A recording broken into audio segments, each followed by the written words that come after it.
سورۃ الفاتحہ۔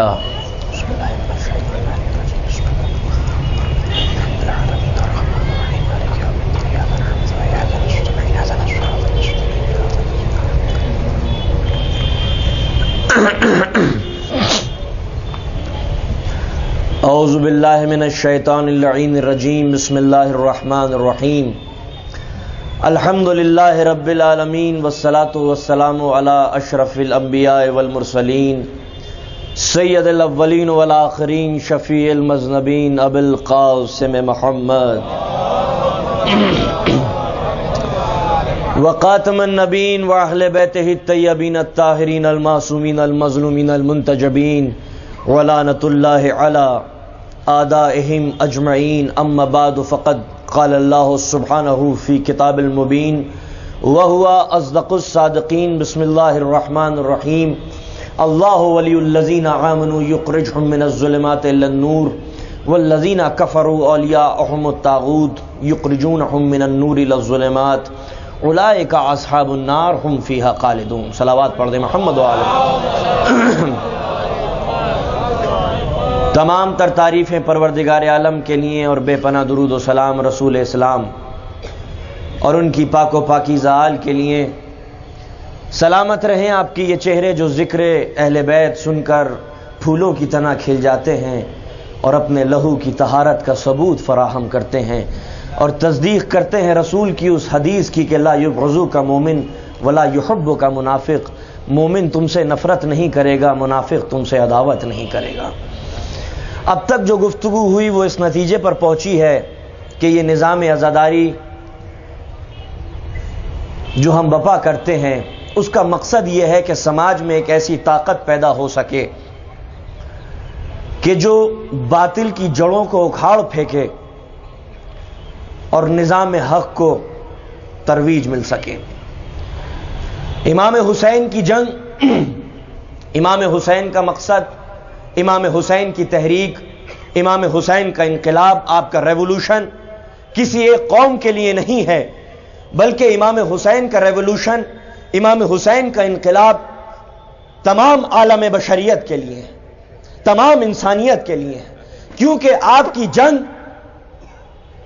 حق اور انصاف کے اصولوں کو بچانے کے لیے تھی، آپ کا انقلاب، آپ کی تحریک ٹروتھ اور جسٹس کا تحفظ کرنے کے لیے تھی۔ آپ کی جنگ دراصل اصولی جنگ تھی، آپ کی جنگ پرنسپلز کو بچانے کے لیے تھی، حق اور انصاف کے پرنسپلز کو بچانے کے لیے امام حسین کا انقلاب دنیا نے دیکھا تھا۔ تو امام کا انقلاب کسی ایک فرقے کے لیے نہیں، کسی ایک قوم کے لیے نہیں، بلکہ آپ کی شخصیت، آپ کی پرسنالٹی یونیورسل ہے، جو تمام کائنات کے لیے، ہر معاشرے کے لیے، ہر زندگی کے لیے، ہر قوم کے لیے، ہر زمانے کے لیے۔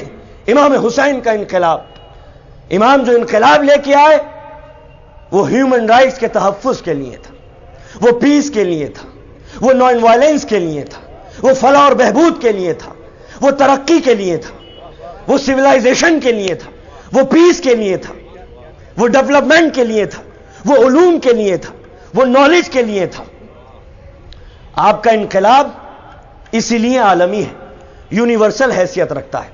اب کیونکہ آپ کا انقلاب یونیورسل ہے، آپ کی تحریک عالمی ہے، تو پھر یہ ہر انسان کی ذمہ داری ہے جو بھی حق اور انصاف کے اصولوں کو مانتا ہے، جو بھی ہیومن رائٹس کو فالو کرتا ہے، اس کی یہ سماجی ذمہ داری ہے کہ وہ امام حسین کی عزاداری بپا کرے۔ کیونکہ امام حسین کی عزاداری، میں نے کہا تھا، میں نے عرض کیا تھا کہ امام حسین کی عزاداری شیعوں کی جاگیر نہیں ہے، انسانیت کا سرمایہ ہے،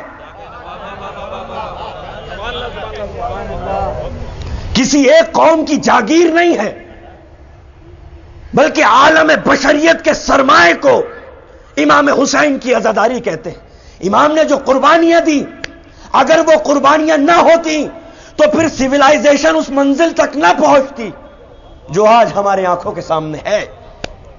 تو امام کی قربانی پرنسپلز کے لیے، ٹروتھ اور جسٹس. اگر کسی نوجوان سے کوئی بھی سوال کرے کہ یہ جو تم کربلا کا غم بناتے ہو یہ کیوں بناتے ہو، اور یہ جو انقلاب برپا کیا تھا تمہارے مولا نے یہ کیوں کیا تھا، تو آنکھ بند کر کے آپ کہہ دیجئے گا کہ امام کا انقلاب ٹروتھ اور جسٹس کے پرنسپل کو بچانے کے لیے تھا. یہ پرنسپلز کی لڑائی تھی. اگر امام نے قربانی نہ دی ہوتی تو انصاف اور حق کے اصولوں کو موت آ جاتی، اور اگر موت آ جاتی تو پھر دنیا کبھی ترقی نہیں کرتی، چاہے وہ ہیومن رائٹس کا معاملہ ہو، چاہے وہ ڈیولپمنٹ کا معاملہ ہو، چاہے وہ علوم کا معاملہ ہو، چاہے وہ سویلائزیشن کا معاملہ ہو، یا پھر ٹیکنالوجی کا معاملہ ہو.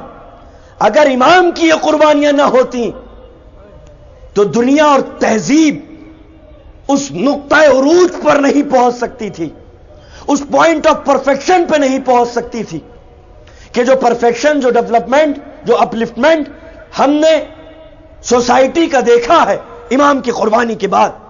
تو ہر انسان کی یہ ذمہ داری ہے کہ جس کے سینے میں بھی دل دھڑکتا ہے، جو بھی شعور اور جذبات رکھتا ہے، جو بھی حق اور انصاف کے اصولوں سے محبت کرتا ہے، جس کے دل میں بھی انسانی حقوق کی عزت اور آبرو ہے، ضروری ہے کہ وہ امام حسین کی عزاداری کرے.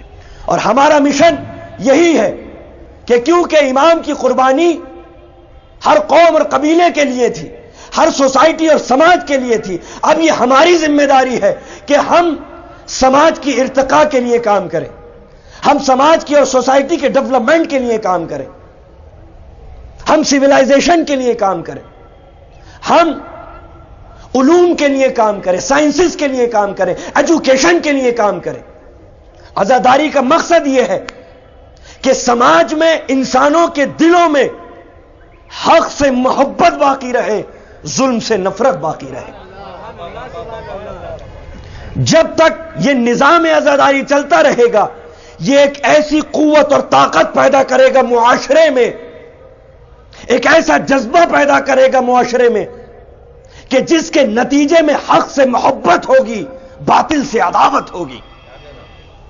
اور جب تک یہ دونوں جذبے جو فطری ہیں، جو نیچرل ہیں، جب تک یہ دونوں جذبے ایک ساتھ نہیں چلیں گے سوسائٹی میں بیلنس ڈیولپمنٹ نہیں ہو سکتا. توجہ ہے؟ تو ضرورت اس بات کی ہے کہ عزاداری کو ہم غیر قوموں تک پہنچائیں، کیونکہ یہ ہمارا سرمایہ نہیں ہے، یہ انسانیت کا سرمایہ. اور بہت حد تک ہر قوم کا فرد، ہر وہ انسان جو انسانی حقوق پر، ہیومن رائٹس پر یقین رکھتا ہے، ٹروتھ اور جسٹس کو مانتا ہے، ایکویلٹی پہ یقین رکھتا ہے، سماج میں اپلفٹمنٹ اور ڈیولپمنٹ پہ یقین رکھتا ہے، وہ امام حسین کی تحریک کو دل سے قبول کرتا ہے. اور جو بھی یہ سمجھتا ہے کہ امام نے جو قربانیاں دی ہیں وہ ہر انسان کے لیے ہیں، ہر سماج کے لیے ہیں، وہ امام سے محبت کرتا ہے. ایک ایسا میگنیٹزم ہے امام کی پرسنالٹی اور شخصیت میں کہ انسان ان سے بنا متاثر ہوئے نہیں رہ پاتا.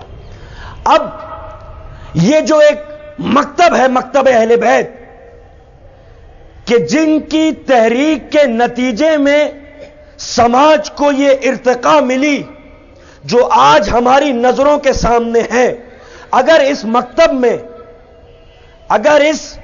مکتب میں صرف مرد ہوتے مرد، تو پھر قیامت تک کے لیے ایک نقص رہ جاتا کہ عورت سب کچھ ہو سکتی ہے، ہم سر عصمت نہیں ہو سکتی.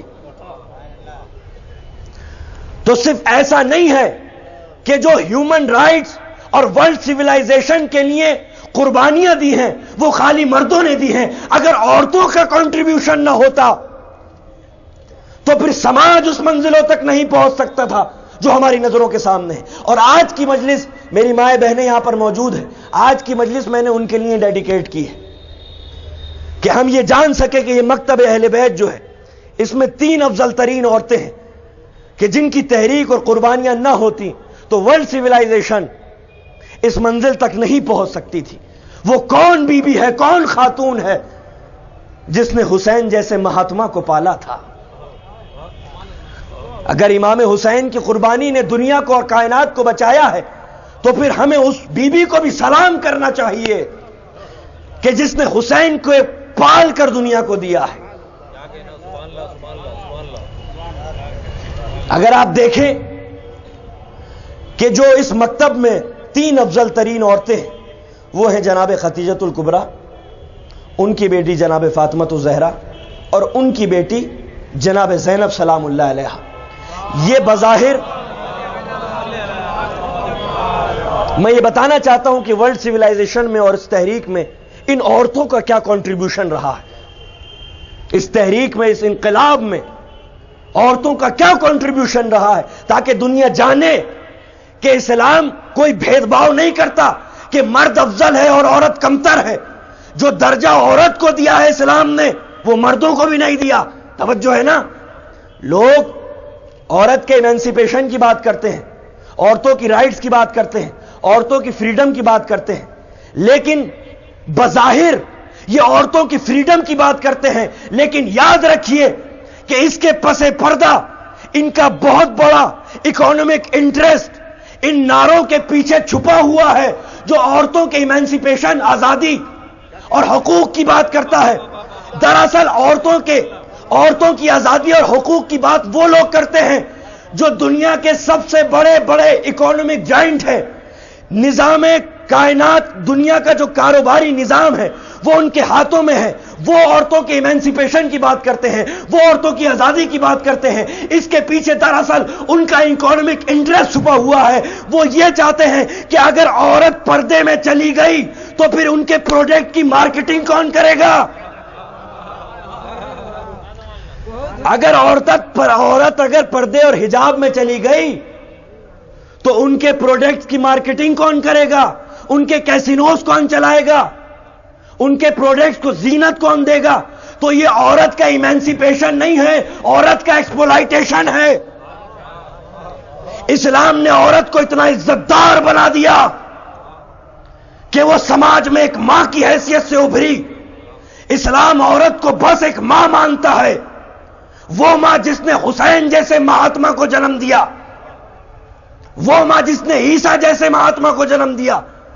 تو عورت اگر نہ ہوتی تو پھر نسل انسانی اور وہ کریکٹرز جنہوں نے ورلڈ سویلائزیشن میں کنٹریبیوشن دیا ہے وہ دنیا کے سامنے کیسے آتے؟ اگر ان کی تربیت نہ ہوتی. تو یہ دنیا کے جو نعرے ہیں یہ کھوکھلے ہیں، یہ ہولو ہیں، یہ صرف بزنس مین کے نعرے ہیں جو عورت کے ایمانسیپیشن اور فریڈم کی بات کرتے ہیں. یہ کہتے ہیں وہ عورت برقعے میں، عورت پردے میں، عورت کو قید کر دیا گیا، عورت کو مقید کر دیا گیا، عورت کے حقوق چھین لیے گئے. نہیں، اسلام جب کسی کو عزت دیتا ہے، جب کسی کو ویلیو دیتا ہے تو پھر ہیرے کو اس بازاروں میں نمائش نہیں کی جاتی ہیرے کی، بلکہ حفاظت کے نرغے میں ہیرے کو رکھا جاتا ہے. عورت کو بھی اسلام نے ہیرے سے زیادہ بڑھ کر مانا ہے، جبھی تو حجاب کے غلاف میں اسے چھپا دیا ہے کہ جس طرح سے تم ہیرے کو اور ڈائمنڈ کو اور جویلز کو حفاظت کے نرغے میں رکھتے ہو، اسی انداز سے ہم عورت کو حفاظت کے نرغے میں، برقعے کی آغوش میں رکھتے ہیں.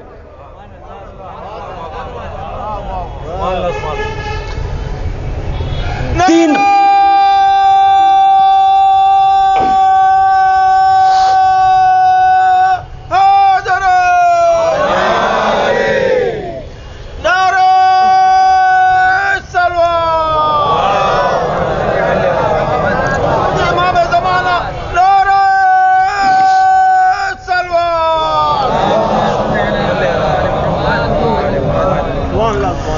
اگر آپ تاریخ کا مطالعہ کریں اور دیکھیں کہ جس دور میں جناب خدیجۃ الکبریٰ تھیں، اس دور میں دنیا کے کلچرز میں، دنیا کی سویلائزیشن میں عورت کا مقام کیا تھا. ہندوستان کے اندر جہاں اہنسا کے پجاری ہزاروں سال سے زندگی گزار رہے تھے، وہاں شوہر کی چتا کے اوپر جلتے ہوئے جوان جسموں کے دھوئیں کو دیکھ کر کسی کی آتما کے اندر کوئی لغزش پیدا نہیں ہوتی تھی، اس کو ستی کر دیا جاتا تھا. عورت کا مقام یہ تھا. چائنا کے اندر کنفیوشس جو جانوروں کی مصیبتوں پہ روتا ہے، عورت کے لیے قانون بناتا ہے، جانوروں کے لیے قانون بناتا ہے. اس کے باوجود بھی عورت کو اس لائق نہیں سمجھتا کہ مہینے کے مخصوص دنوں میں وہ باورچی خانے کے اندر جائے. اس مہینے کے مخصوص دنوں میں عورت کے ہاتھوں کی بنائی ہوئی غذا، عورت کے ہاتھوں سے دیا ہوا پانی کنفیوشس جیسے فلاسفر کے نزدیک حرام ہے، نجس ہے. یونان کے اندر یہ تصور تھا اس وقت کہ ایفروڈائٹ ایک ایسی گوڈسز ہے جو آسمانوں کے اوپر ہے، زمین پہ جتنی بھی پریشانیاں آتی ہیں یہ اس عورت کی بنا پر آتی ہیں جو ایفروڈائٹ ہے. عرب کے اندر، عرب کے کلچر کے اندر یہ رواج تھا کہ عورت جب پیدا ہوتی تھی لڑکی تو عربوں کے چہرے اتر جاتے تھے، ارے لڑکی پیدا ہوئی ہے، اور زندہ زمین میں درگور کر دیا جاتا تھا. قبر، یہ لکھا ہے مورخین نے کہ قبر جو تھی وہ عورت کے شوہر ہوا کرتی تھی، کہ جب پیدا ہوئی یہ بچی، ننھی منی بچی کو زندہ زمین میں دفنا دیا جاتا تھا. پوری دنیا میں اس وقت عورت ذلیل سمجھی جاتی تھی، ہیٹ سمجھی جاتی تھی، جانوروں سے بھی بدتر سلوک اس کے ساتھ کیا جاتا تھا. اس گندے دور میں، اس گندی ورلڈ سیولائزیشن میں جو عرب کے اندر جہاں سب نجس تھے، جہاں سب غلام تھے، وہاں جناب خدیجۃ الکبریٰ کا لقب تھا سیدہ. اس گندے ماحول میں جہاں عورت کو ذلیل و رسوا سمجھا جاتا تھا، ایسے دور میں آپ نے اس دور سے سند لی تھی طاہرہ، طاہرہ کی سند لے لی تھی. عذرا، یہ القاب تھے آپ کے اس دور میں جس کی چوکھٹ پہ عربوں کے مغرور سر جھکتے تھے. وہ خدیجۃ الکبریٰ کہ جس دور میں عورت کو زندہ دفن کر دیا جاتا تھا، اس وقت جناب خدیجۃ الکبریٰ کا لقب تھا ملکۃ العرب، the princess of Arab, the queen of Arab. ملکۃ العرب تھیں آپ. کیونکہ اس وقت عرب کی اکانومی جناب خدیجۃ الکبریٰ کے ہاتھوں میں تھی. آج کے اس دور میں آپ سمجھیں جیسے ریلائنس ہندوستان میں ہے، اگر ریلائنس انڈسٹریز بند ہو جائیں تو اکانومی چوپٹ ہو جائے ہندوستان کی. اسی طریقے سے مورخین نے یہ لکھا ہے کہ عرب کی 70% اکانومی کا دار و مدار جناب خدیجۃ الکبریٰ کی تجارت اور بزنس کے اوپر تھا. اگر ہاتھ کھینچ لیتی یہ بی بی، ایسا بزنس تھا، ایسا کاروبار تھا، ایسی امپائر تھی جناب خدیجۃ الکبریٰ کی کہ یزید کے دربار میں جناب زینب نے فرمایا تھا کوئی ہے ایسا مکہ سے لے کے شام تک جو میری نانی خدیجہ کا قرضدار نہ ہو.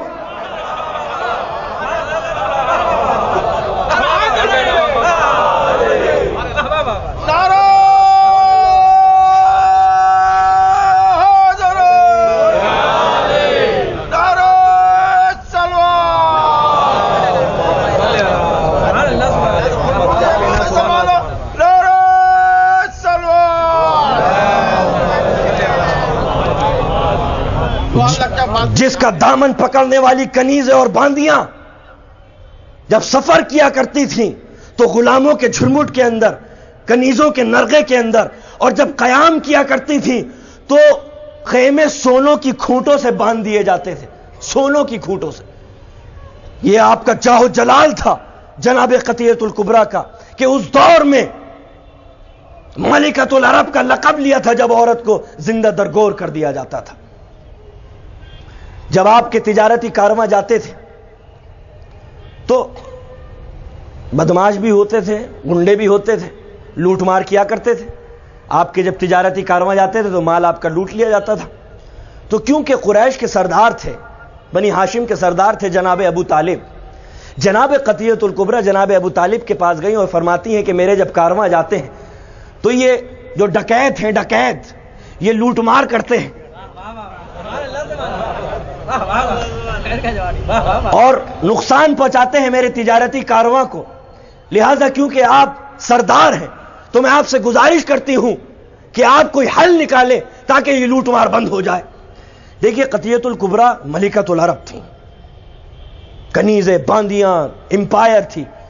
تو ہمارے لیے کیونکہ رول ماڈل ہیں عورتوں کے لیے جناب خدیجۃ الکبریٰ، جناب فاطمۃ الزہرا، تو پردے کے اندر، حجاب کے اندر عورت اس طرح کے کام بلکہ کرنے چاہیے عورت کو کہ جب جناب خدیجۃ الکبریٰ ملکۃ العرب بن سکتی ہیں اس دور میں تو اسلام کا مقصد یہ نہیں ہے کہ گھر کے اندر بند کر دے عورت کو، نہیں، حجاب کے اندر عزت و آبرو کے ساتھ اگر عورت پیسہ بھی کما رہی ہے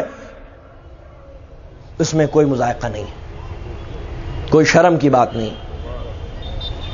جتنا مردوں کا کنٹریبیوشن ہے اتنا عورتوں کا بھی کنٹریبیوشن سوسائٹی میں ہونا چاہیے. لہذا جناب ابو طالب سے فرماتی ہے بی بی کہ کیونکہ آپ سردار ہیں لہذا آپ کوئی حل نکالے کہ یہ ڈکیت لوٹ مار کرتے ہیں، تجارتی کارواں جاتے ہیں، لوٹ مار کر لیتے ہیں، مجھے نقصان ہوتا ہے. ابو طالب نے سب کو طلب کیا، سب کو بلاؤ، سارے غنڈے ڈکیتوں کو بلاؤ، سب کو بلا لیا گیا. کہا سنو، حضرت ابو طالب کہتے ہیں بزنس کرو گے ختیجہ کے ساتھ؟ یہ ایسا ہے جیسے کوئی ٹیمپو والے سے کہے کہ مرسیڈیز کے ساتھ بزنس کرو گے، بی ایم ڈبلیو اور آؤڈی کے ساتھ بزنس کرو گے. یہ لوگ خوش ہو گئے، ہاں کیوں نہیں، کرنا کیا ہے ہمیں. کہا ایک ناکہ دو، جب یہ کارواں لوٹ کے آئے تو 2 ناکے لے لو. ایک بھیڑ دو، جب یہ تجارتی کارواں لوٹ کے آئے تو 2 بھیڑ لے لو. یہ پرائیویٹ لمیٹڈ کا پہلا تصور تھا ورلڈ سیولائزیشن میں. تدبر عمران کا نتیجہ، تدبر عمران کا نتیجہ پرائیویٹ لمیٹڈ کا پہلا تصور جو حضرت ابو طالب نے دیا. یہ جو دنیا صدقہ کھا رہی ہے ابو طالب کے تدبر کا صدقہ ہے. صلوات پڑھے محمد و آل محمد.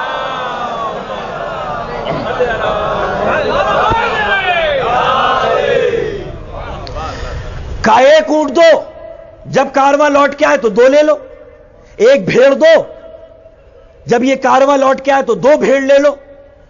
اب جو جناب خدیجۃ الکبریٰ کا تجارتی کارواں چلا تو یہ سارے ڈکیت نیزے لے کے آ گئے، ہمارا مال جا رہا ہے. توجہ ہے، ہمارا مال جا رہا ہے. اس طرح سے حضرت ابو طالب کے تدبر نے لوٹ مار سے روکا اور ڈکیتوں کو ایسے کنسٹرکٹیو کام میں لگا دیا کہ جو سماج کے اپلفمنٹ میں کارگر ثابت ہو سکے. توجہ ہے. اب کیونکہ شکریہ ادا کرنے کے لیے جناب خدیجۃ الکبریٰ حضرت ابو طالب کے در پہ آئیں اور کہتی ہیں کہ آپ سردار ہیں اور آپ سے یہی امید کی جاتی تھی کہ آپ کوئی نہ کوئی حل نکالیں گے، لہٰذا میرے مسائل حل ہو گئے ہیں، لہٰذا میں چاہتی ہوں کہ اتنا یہ جو پروفٹ ہے یہ آپ رکھ لیں. حضرت ابو طالب کہتے ہیں نہیں، مجھے پروفٹ کی ضرورت نہیں ہے، لیکن ہاں میرا بھتیجا جوان ہو چکا ہے، اسے نوکری کی تلاش ہے، لہٰذا کل میں اس کو تمہارے گھر پہ لے کے آؤں گا، اسے اگر کوئی نوکری مل جائے تو بہت اچھا ہوگا. بھتیجے سے کہا محمد کل ہم ختیجہ کے پاس جائیں گے، تمہیں نوکری کی تلاش. کہا ٹھیک ہے.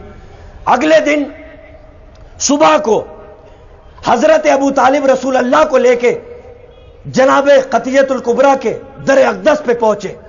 حریر اور دیبا کے پیچھے سے جب نور محمد کی پہلی کرن صحن خدیجہ میں پڑی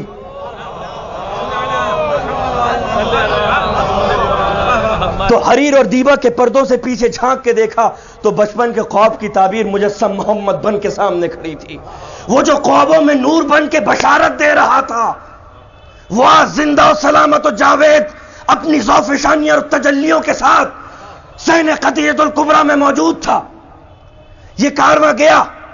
بی بی فرماتی ہیں اپنے غلام میسرہ سے، میسرہ غلام بن کے جا رہے ہو محمد کے، آقا بن کے نہیں، لیکن تمہارا ایک کام ہے. کہا کیا؟ کہا دیکھو تمہارا کام اس وقت تجارت کرنا نہیں ہے، کارواں کو سنبھالنا نہیں. کہا پھر؟ کہا تمہارا جو کام ہے وہ صرف اس نوجوان پر نظر رکھنا ہے، اس کی عادتیں، خصلتیں، کردار اور رفتار و گفتار، کریکٹر اس کا کیسا ہے. تجارتی کارواں گیا، شام سے لوٹ کے آیا. پہلا سوال جو خدیجۃ الکبریٰ نے میسرہ سے اپنے غلام سے کیا، میسرہ محمد کے عیب بیان کرو. دیکھیے کتنی حکمت ہے. یاد رکھیے گا محرم کا مہینہ ہے لیکن میں کہنا نہیں چاہتا، لیکن ایک جملہ کہہ دیتا ہوں کیونکہ اہم ہے، ضروری ہے سماج کے لیے. اگر کسی کو کوئی رشتہ دیکھنا ہو تو یہ مت پوچھو کہ اس کی خوبیاں کیا ہیں، سب سے پہلے سوال یہ کرو کہ عیب کیا ہے اس میں. سمجھو، یہ بہت حکیمانہ جملہ ہے، وزڈمک جملہ ہے. جو لوگ ان چیزوں سے واقف ہیں اس کی اہمیت سمجھتے ہیں کہ اس جملے کی اہمیت کیا ہے. میسرہ محمد کے عیب بیان کرو. کیا گفتار کا صدیق ہے, کردار کا عظیم ہے. کہا میسرہ تم نے میرا سوال نہیں سنا, میں نے تم سے کہا محمد کے عیب بیان کرو. کہا جب چلتا ہے تو نقش کفا پر ریت پر ظاہر نہیں ہوتے, شاخیں جھک جھک کر جسے سلام کرتی ہیں, ابر جس پہ سایہ فگن رہتا ہے.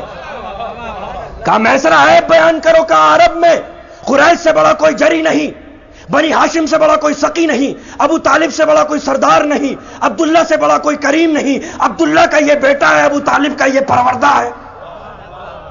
کہا میسرہ میں نے تم سے کہا عیب بیان کرو. کہا جب عرب اپنے تجارتی کارواں لے جاتے ہیں تو گرمی ہوتی ہے, تپش ہوتی ہے, تمازت ہوتی ہے, عربوں کے جسموں سے پسینہ نکلتا ہے, پسینے میں بدبو ہوتی ہے, بدبو کو دور کرنے کے لیے مشک, عنبر, کستوری اپنے ساتھ رکھتے ہیں. لیکن بی بی تیری عظمتوں کی قسم, اس کارواں میں نہ عنبر کی ضرورت, نہ کستوری کی ضرورت, نہ مشک کی ضرورت. جس میں محمد سے پھوٹتا ہوا پسینہ عنبر سے اعلیٰ ہے, مشک سے بہتر ہے, عنبر سے بہترین ہے. کہا میسرہ تم نے میرا سوال نہیں سنا, محمد کے عیب بیان کرو. کہا بی بی کیسے بیان کروں, بنانے والے نے اس میں کوئی عیب بنایا ہی نہیں. اگر جناب خدیجۃ الکبریٰ کے غلام رہے تو میسرہ ہو کے, عیسائی ہو کے بھی تمہیں محمد میں کوئی عیب نظر نہیں آئے گا. اگر خدیجہ کے غلام بن گئے تو, خدیجہ کے غلام اگر بنے تو پھر مصطفیٰ کی ذات میں تمہیں کوئی. اس کے بعد وہ جو بچپن کی خواب کی تعبیر تھی وہ مکمل ہو گئی. تو جیسے کوئی بے چین ندی تھی جو مکتب کے سمندر میں آ کر مطمئن ہو گئی. ہمیں حیرت اس بات پر نہیں ہے کہ جناب خدیجۃ الکبریٰ آپ کی شریک حیات بن گئی. ہمیں فخر اس بات پہ نہیں ہے کہ آپ ان کی شریک حیات بن گئی, فخر اس بات پر ہے کہ آپ ان کی شریک مقصد حیات بن گئی.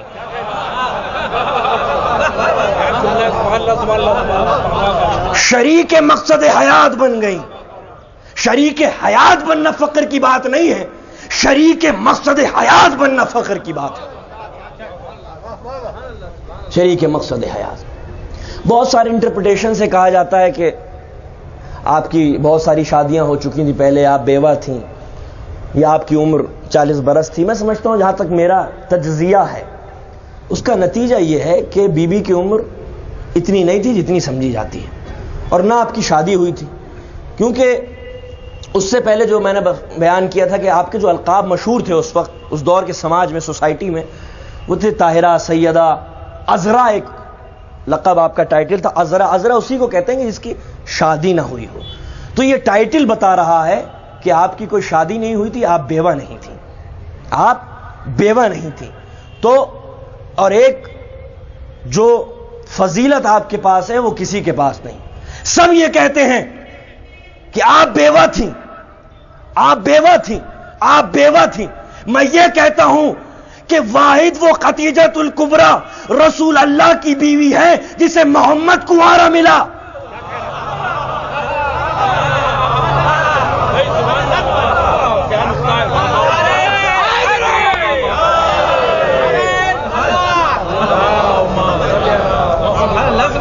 سب کی ڈولیاں اٹھ اٹھ کر در محمد تک آئی ہیں. یہ واحد وہ در ہے خدیجہ کا جہاں محمد دولہا بن کر گئے. اس کے بعد 40 برس کی عمر نہیں. اگر 40 برس کی عمر ہوتی اور رسول اللہ کی 25 برس کی عمر ہوتی تو رسول نے اعلان رسالت کس عمر میں کیا؟ 40 برس کی عمر میں, 15 سال بعد. یعنی بی بی کی عمر 55 برس. اور جناب فاطمہ الزہرا سلام اللہ علیہا کی ولادت کب ہوئی؟ بعثت کے 5ویں برس, اعلان رسالت کے 5th ایئر میں, اعلان رسالت کے 5th ایئر میں. تو رسول اللہ کی عمر کتنی ہوئی؟ 45 سال کی. اور بی بی کی عمر کتنی ہوئی؟ 60 برس کی. تو کیا 60 برس کی عمر میں بچے ہوتے ہیں؟ 60 برس کی عمر میں بچے ہوتے ہیں. یا تو پھر اگر 60 برس کی عمر میں بچے ہوئے تو یا تو خدیجۃ الکبریٰ کا معجزہ مانو, ہاجرہ کی طرح, یا جناب فاطمہ کا معجزہ مانو, اسماعیل کی طرح.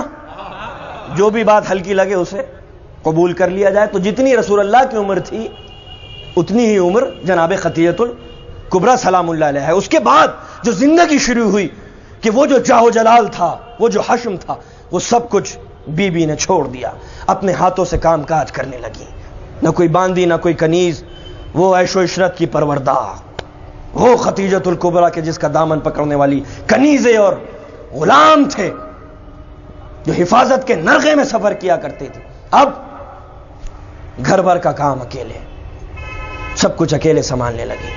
ایک دن رسول اسلام کو مغموم پایا، غمگین پایا، پوچھتی ہیں کنیز کے ہوتے ہوئے سرکار کے چہرے پہ یہ آثار کیوں نمودار ہو رہے ہیں؟ کہا خدیجہ، یہ جو نو مسلم ہیں، یہ بیچارے غلام ہیں، غریب لوگ ہیں، ان کے جو آقا ہیں، ان کے جو سردار ہیں، ان کو اذیتیں دیتے ہیں، میں اس لیے پریشان ہوں۔ کہا کنیز کی دولت کس دن کام آئے گی؟ کنیز کی دولت کس دن کام آئے گی؟ حکم دیا غلاموں کو، باندیوں کو، کنیزوں کو۔ تو تاریخ طبری کے یہ جملے ہیں کہ صبح سے لے کے رات ہو گئی اور دولت کی ایک دیوار تھی جو رسول اللہ اور جناب خدیجہ کے درمیان حائل ہو گئی، دولت کی ایک دیوار۔ اور جب سورج کے پہلی کرن صحن نبوت میں پہنچی تو ایک درہم و دینار باقی نہ رہا تھا، برسوں کی جوڑی ہوئی دولت ایک رات کی سخاوت نے مستحقین میں تقسیم کر دی۔ سلام ہو اس خدیجۃ الکبریٰ کے اوپر کہ جس کی دولت آج بھی اسلام کی رگوں میں لہو بن کر دوڑ رہی ہے۔ اس کی فضیلت کے لیے رسول السلام نے فرمایا کہ اس نے اس وقت مجھے ٹیسٹیفائی کیا، تصدیق کی، جب دنیا مجھے جھٹلا رہی تھی۔ اس نے اس وقت دولت کے انبار لگا دیے جب مسلمانوں کا کوئی ناصر و مددگار نہ تھا۔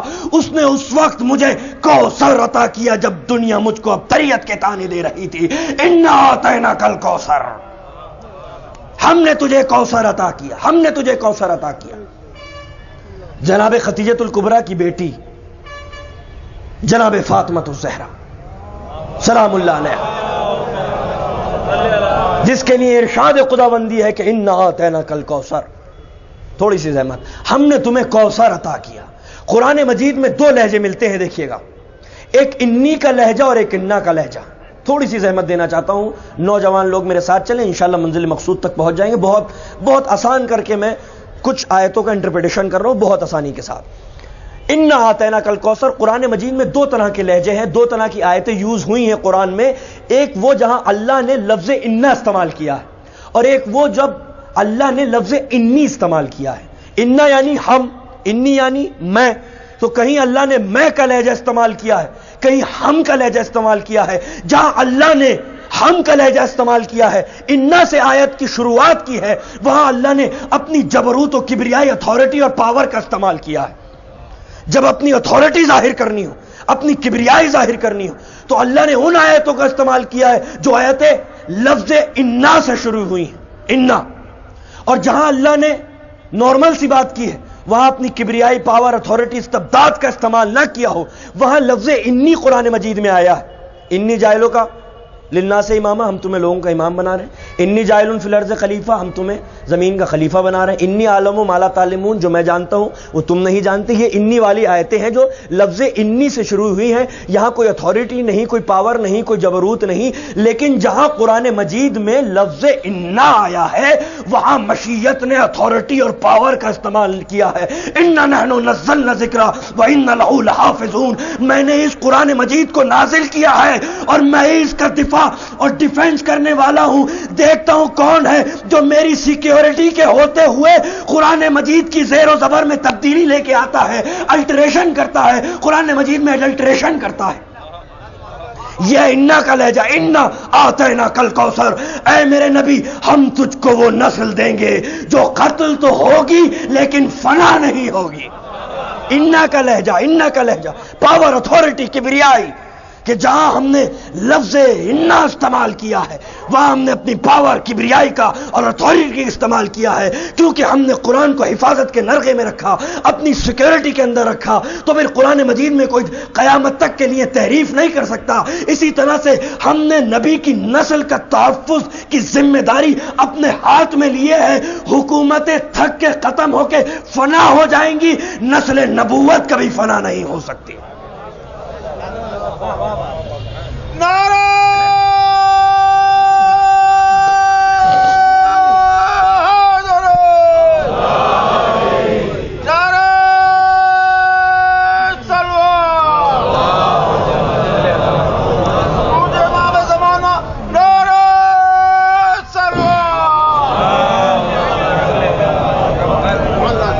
اعطیناک الکوثر، ہم نے تجھے کوثر عطا کیا۔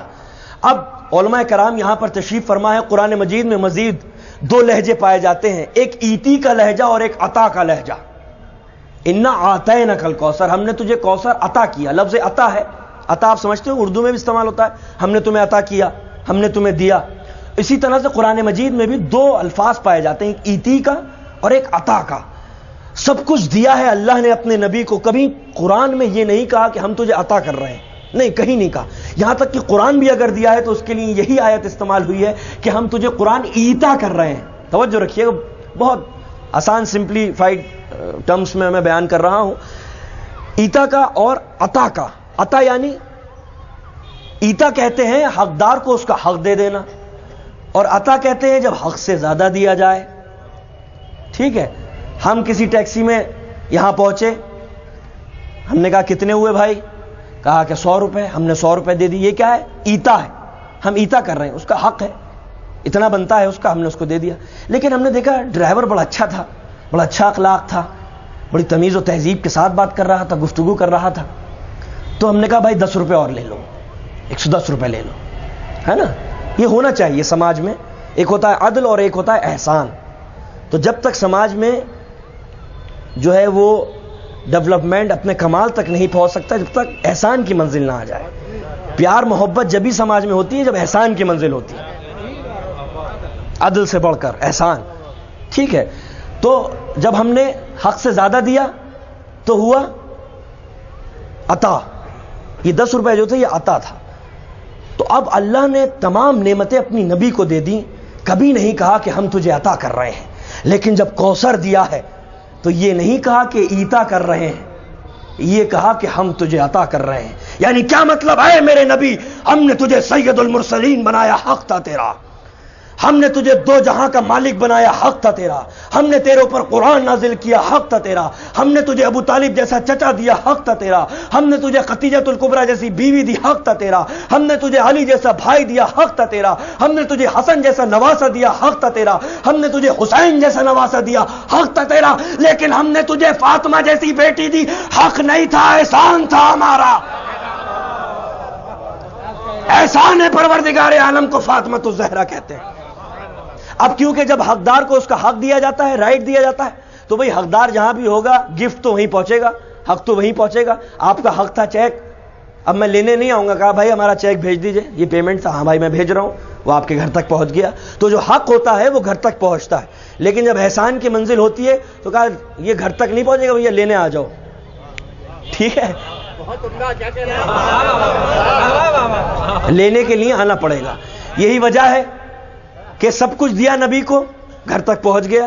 یہاں تک کہ قرآن مجید بھی اگر دیا تو قرآن کی آیتیں ربی کا پیچھا کرتی ہوئی نبی تک پہنچ گئیں۔ اگر نبی پہاڑ کی بلندیوں پر تو قرآن کی آیتیں پہاڑ کی بلندیوں پر، اگر نبی نشیب میں تو قرآن کی آیتیں نشیب میں، اگر نبی فراز پر تو قرآن کی آیتیں فراز پر، اگر نبی خلوت میں تو قرآن کی آیتیں خلوت میں، اگر نبی جلوت میں تو قرآن کی آیتیں جلوت میں، اگر نبی غار ثور کی تاریکیوں میں تو قرآن کی آیتیں غار ثور کی تاریکیوں میں، اگر نبی مسجد کے اندر تو قرآن کی آیتیں مسجد کے اندر، اگر نبی حجرے کے اندر تو قرآن کی آیتیں حجرے کے اندر، اگر نبی حرم میں تو قرآن کی آیتیں حرم میں، اگر نبی گھوڑے کے اوپر تو قرآن کی آیتیں گھوڑے کے اوپر، اگر نبی پیدل چل رہے ہیں تو قرآن کی آیتیں آپ کا پیچھا کر رہی ہیں۔ یہ قرآن کی آیتیں کیونکہ ہم نے ایتا کی ہیں تو اے میرے نبی تو جہاں بھی ہوگا یہ قرآن کی آیتیں تیرا پیچھا کرتی ہوئی تجھ تک پہنچ جائیں گی۔ لیکن کیونکہ ہم نے تجھے کوثر عطا کیا، ایتا نہیں کیا، تو اب کوثر تجھ تک نہیں پہنچے گا، تجھے کوثر تک پہنچنا پڑے گا۔ اور اے میرے نبی اب طور کی بلندیاں کافی نہیں ہیں، فرعون کی بلندیاں کافی نہیں ہیں، اے میرے نبی اس کوثر جیسی نعمت کو لینے کے لیے میری خاص خلوت گاہ میں آنا پڑے گا۔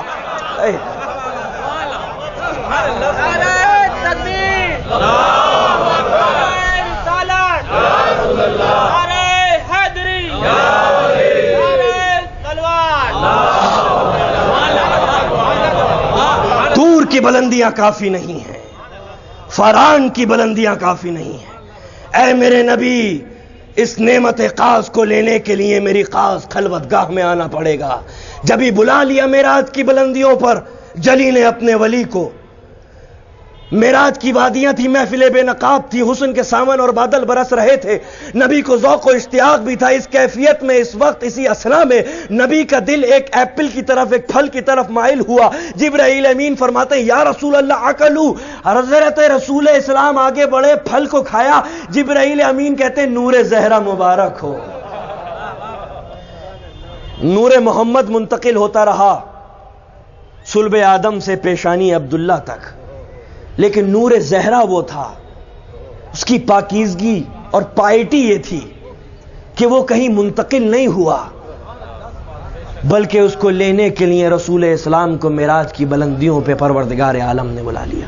انا اعطیناک الکوثر، ہم نے تجھے کوثر عطا کیا۔ جب ہر کریکٹرسٹک، میں نے کچھ عرض کیا تھا اسی سے متعلق، جب پوائنٹ آف ماڈریشن پر ہو تو کہلاتی ہے خیر، جب تمام کوالٹیز ایک جگہ اکٹھی ہو کے اپنے پیک پر پہنچ جائیں تو کہلاتی ہیں خیر کثیر، جب تمام صفات ایک جگہ اکٹھی ہو کے پوائنٹ آف ماڈریشن کے ساتھ ساتھ پوائنٹ آف پرفیکشن تک پہنچ جائے تو کہلاتی ہے کوثر۔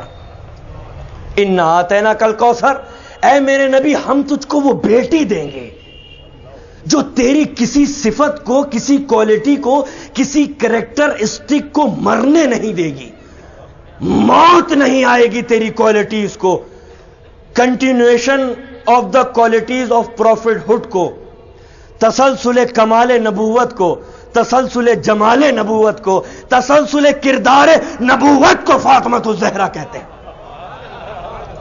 کیونکہ شعراء کرام میرے سامنے ہیں تو چند اشعار بھی مجھے یاد آ رہے ہیں، ذوق تو بیدار ہو گئی۔ بزم سدرہ کو سجا لوں تو تیرا ذکر کروں، حد فردوس میں آلوں تو تیرا ذکر کروں۔ نوجوانوں کے لیے بزم سدرہ وہ پوائنٹ آف پیک ہے جہاں فرشتہ رک جاتا ہے اور انسان آگے بڑھ جاتا ہے۔ تو بی بی میں اس دنیا میں تیرا ذکر کیسے کروں، تو اتنی پاک ہے کہ جب تک سدرہ کی بزم کو نہ سجا لوں، جب تک دل نہیں چاہتا کہ تیرا ذکر کروں، بزم سدرہ کو سجا لوں تو تیرا ذکر کروں، حد فردوس میں آلوں تو تیرا ذکر کروں۔ تیرا ذکر اس گندی دنیا میں کیسے کروں، پہلے مجھے جنت کی سرحدوں میں تو داخل ہو جانے دو۔ حد فردوس میں آلوں تو تیرا ذکر کروں، سر پہ قرآن اٹھا لوں تو تیرا ذکر کروں۔ پہلے سر پہ قرآن تو اٹھا دے لینے دو، سر پہ قرآن اٹھا لوں تو تیرا ذکر کروں، آب کوثر سے نہا لوں تو تیرا ذکر کروں۔ کیوں؟ کیونکہ تاج عصمت ہے تیرا نام گرامی زہرا، روح مریم تجھے دیتی ہے سلامی زہرا۔ صلوات پڑھ دیں عظمت محمد و آل محمد۔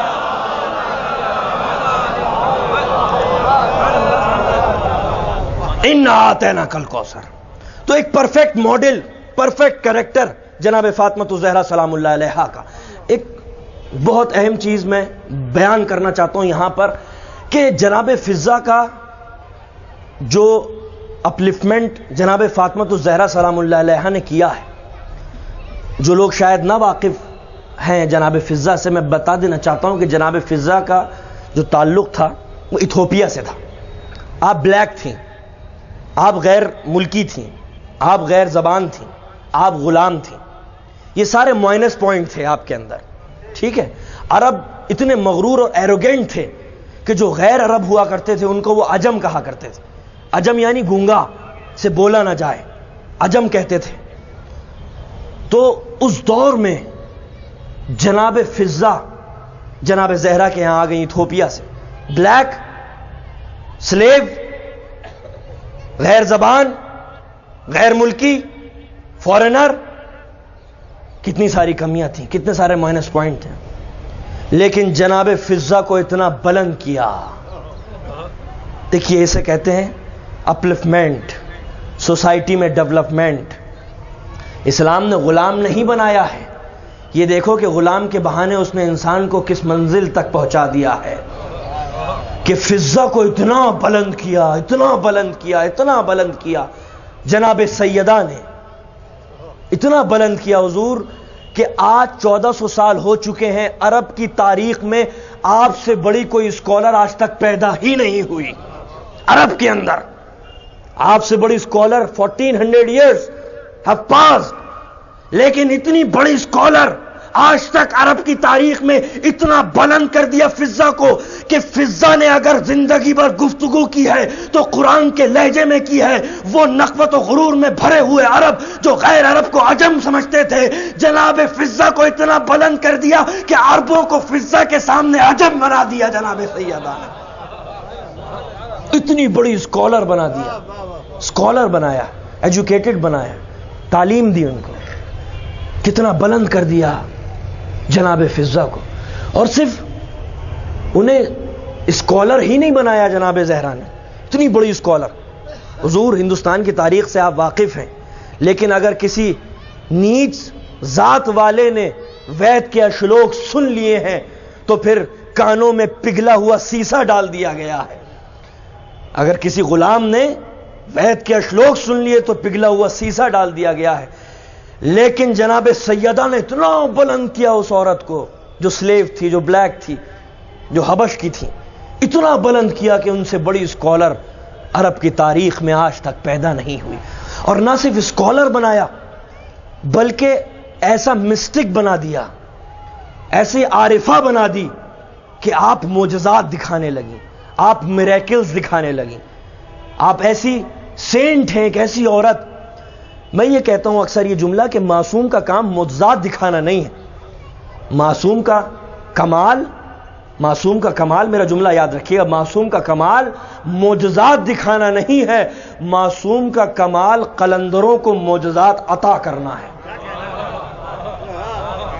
یہ نظام الدین اولیاء اور معین الدین چشتی جیسے اولیاء کو انہی سے کے توسل سے معجزات عطا ہوتے ہیں. اتنا بلند کر دیا جناب فضا کو جناب زہرا نے کہ ایک بار مولا علی ایک جیو کے پاس گئے ادھار لینے کے لیے، تو وہ کہتے ہیں کہ اتنا بڑا دعویٰ پروفٹ ہوڈ کا اور ادھار ہم سے مانگ رہے ہیں. کہا اگر مصلحت نہ ہوتی تو اگر حکم کر دوں ابھی دیوار کو تو سونے کی ہو جائے. مولا نے حکم نہیں کیا تھا، یہ جملے نکلنے تھے زبان سے کہ دیوار سونے کی ہو گئی. کسی نے کہا فضا سے، فضا تمہارے جو آقا ہیں، مولا ہے، سنا ہے انہوں نے یہودی شمعون کی دیوار کو سونے کا بنا دیا. تو معلوم ہے فضا مسکرا کے کیا کہتی ہیں؟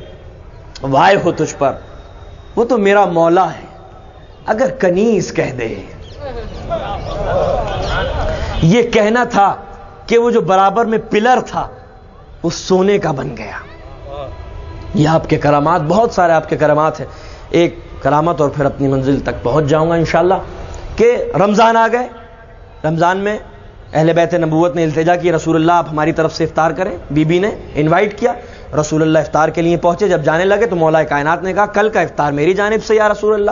کہا ٹھیک ہے ہم ضرور آئیں گے. اگلے دن رسول السلام آئے. جب جانے لگے تو دیکھا ننا سا حسن پیچھے پیچھے آ رہا ہے. کہا نانا کل کا افطار میری جانب سے. کہا بیٹا ہم ضرور آئیں گے. اگلے دن جب جانے لگے تو دیکھا ننا سا حسین پیچھے پیچھے آ رہا ہے. کہا نانا کل کا افطار میری جانب سے. ٹھیک ہے. جب رسول اسلام جانے لگے تو محسوس ہوا کہ کسی قدموں کی چاپ کی آواز سنائی دی. پیچھے پلٹ کے دیکھا تو سیدہ کی کنیز فضا تھی. حضور کل کا افطار میری جانب سے قبول فرمائی. اگلے دن رسول اسلام آئے، السلام علیکم یا اہل بیت نبوت. رسول اسلام آ گئے. گھر میں کھانے کے لیے کچھ نہیں تھا، گھر میں کھانے کے لیے کچھ نہیں تھا. کہا سیدہ رسول اللہ کو بٹھاؤ میں ابھی انتظام کر کے آتا ہوں.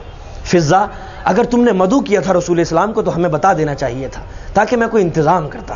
یہ سننا تھا کہ فضا نے حجرے کا دروازہ بند کیا اور پیشانی سجدے میں رکھ دی. کہا پالنے والے پروردگار تیری کنیز کی ادنا سی کنیز ہوں اور تیرا رسول افطار کے لیے آیا ہے، گھر میں کچھ نہیں ہے. یہ ابھی جملے ختم بھی نہ ہونے پائے تھے فضا کے کہ آواز آئی فضا سر اٹھا. اب جو دیکھا فضا نے تو ہاجرہ جنت کی رکابیں لے کے زمین پر آ گئی. تو وہ فضا کتنی باعظمت ہوگی، جناب سیدہ کی کنیز جو آسمان کی نعمتوں کو زمین پہ بلوا لیتی ہے. صلوات پڑھ دے محمد و آل محمد.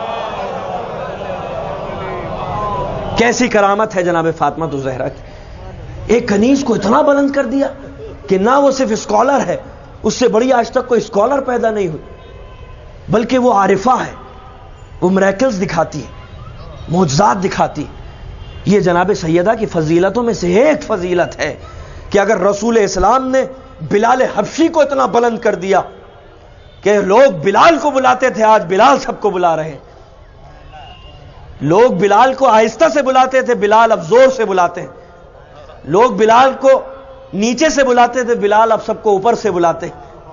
اگر اتنا اپلفٹمنٹ کر دیا ہے رسول اسلام نے سماج میں، تو پھر جناب سیدہ کا بھی یہ کارنامہ ہے کہ فضا کو اتنا بلند کر دیا کہ دنیا کی جو سب سے بڑی تحریک ہے جس کا نام ہے کربلا، دنیا کا جو سب سے بڑا انقلاب اور ریولوشن ہے پیس، جسٹس، ٹروتھ اور ہیومن رائٹس کے لیے، اس میں بہت اہم کردار جناب فضا کا رہا ہے. بہت اہم کردار جناب فضا کا رہا ہے. اور یاد رکھیے گا میرے بھائیوں کہ حلقہ میں اگر اہل بیت نبوت کا ذکر ہے تو پھر فضا جیسی کنیز کا بھی ذکر ہے کہ اتنا بلند کر دیا جناب فضا کو، اسپریچولی اتنا بلند کر دیا، اسکالرلی اتنا بلند کر دیا جناب فضا کو کہ قرآن کی آیتیں ان کی شان میں نازل ہونے لگیں.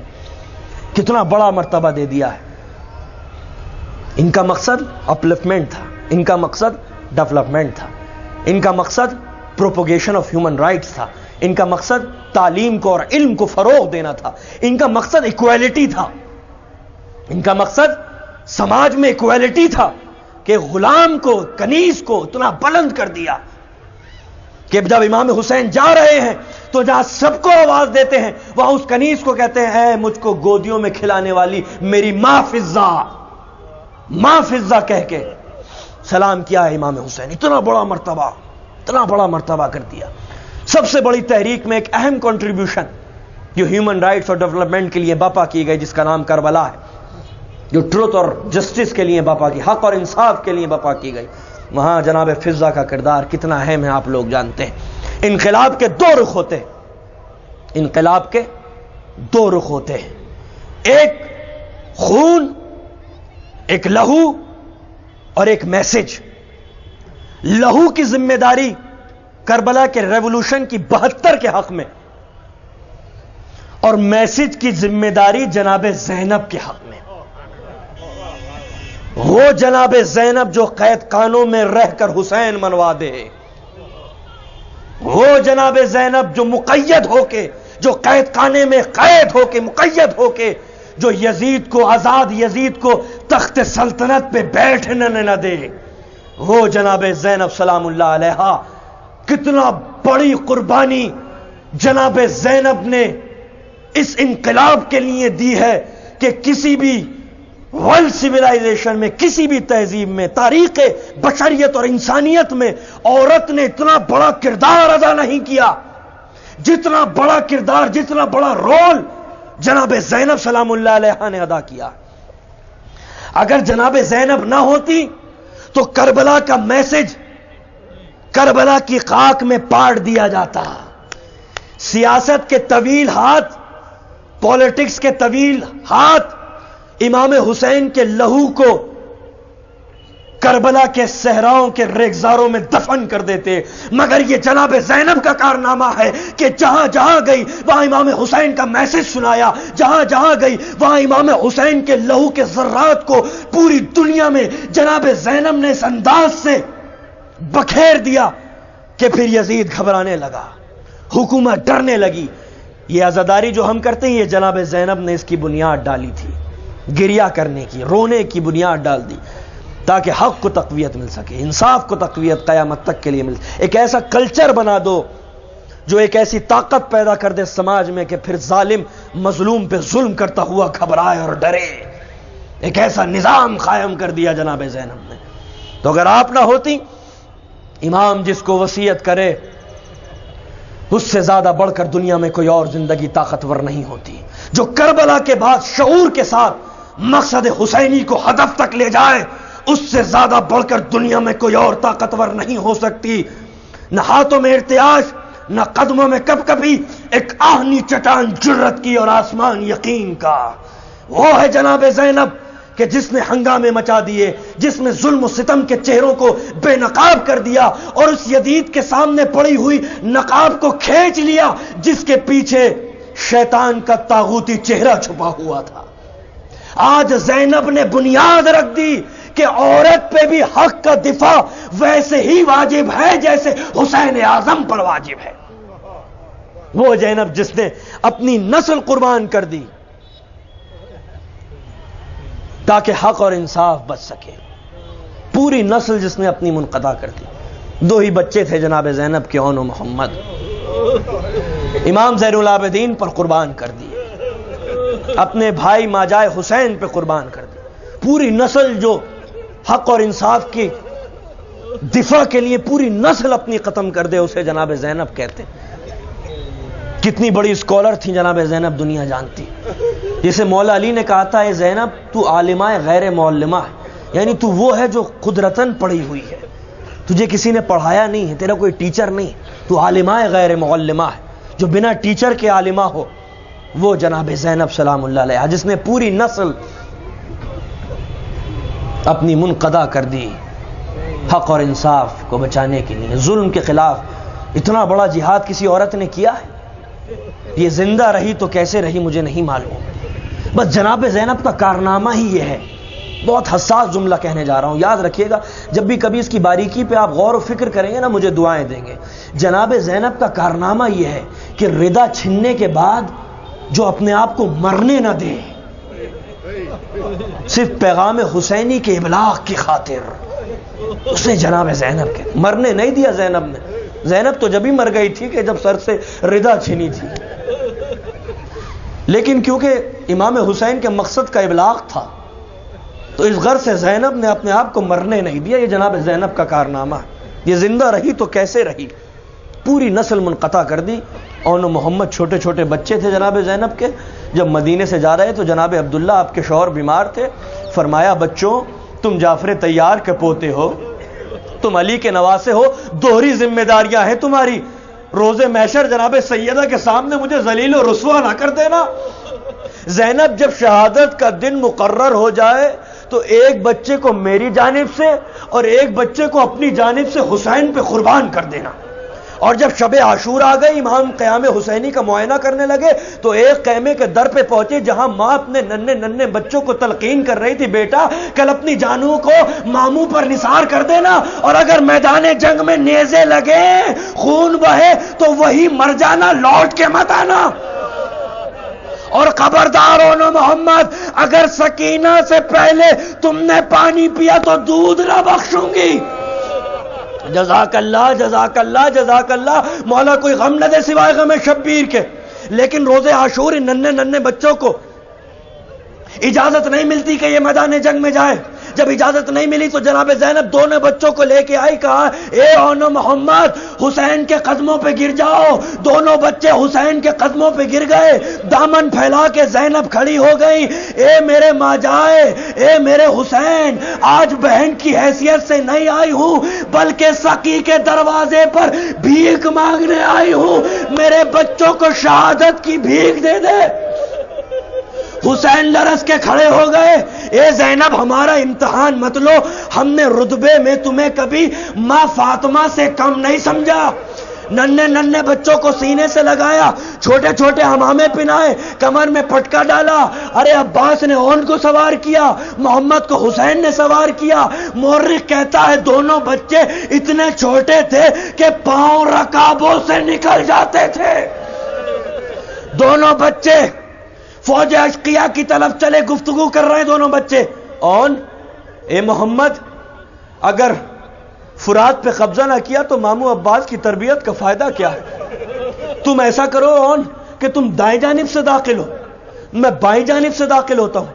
اون دائیں جانب سے داخل ہوا، محمد بائیں جانب سے داخل ہوا، لشکر آدھا میں تلاطم پیدا ہوا، سر کٹ کٹ کے زمین پر گرنے لگے، عرض کربلا دور تک سرخ ہو گئی، پسر سعد کی خیموں کے تنابوں نے بچوں نے کاٹا، پسر سعد بھاگا۔ ایک مرتبہ شور اٹھا کہ اون محمد نے دریائے فرات پہ قبضہ کر لیا۔ زینب کے کانوں میں یہ آوازیں آئیں کہ ننھے ننھے بچوں نے فرات پہ قبضہ کیا، پیشانی کو سجدے میں رکھ دیا، پالنے والے میری عزت تیرے حوالے ہے، کہیں اون محمد سکینہ سے پہلے پانی نہ پی لے۔ اعلان ہوا جعفر طیار کے پوتے علی کے نواسے ہیں، ایک ساتھ ان پہ ٹوٹ پڑو۔ 5000 کا لشکر پیاسے اون محمد پہ ٹوٹ پڑا۔ یہ بچے گھوڑے کی پشت پہ زمین پر گرے، السلام علیکہ یا ابا عبداللہ۔